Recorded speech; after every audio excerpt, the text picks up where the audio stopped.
Okay, so in this video, I'll show you guys how you can add transitions in Davinci Resolve 16. So this will be a simple tutorial for beginners, and let's get into this right away. So all you need to do is open the clips in your timeline, and I've already done that. Let's just pretend that I want to add a transition right here.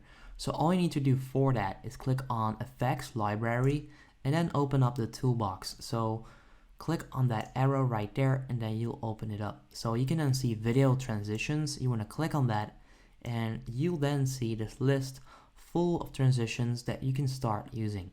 Now you want to select one. So I'll just go with the clock wipe right here. So select the one that you want to use simply by clicking on it, then select it and drag it over to where you want to add the transition. So right now I've just added the transition right here. You can then make that transition longer or shorter by simply dragging it. So let's just say that I want to add it right there, and that's pretty much it. So right now if I play this clip, you guys will see what it actually looks like.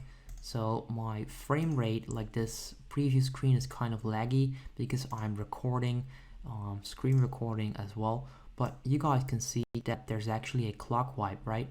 If I just do this, you'll see that there's actually a transition showing up right there.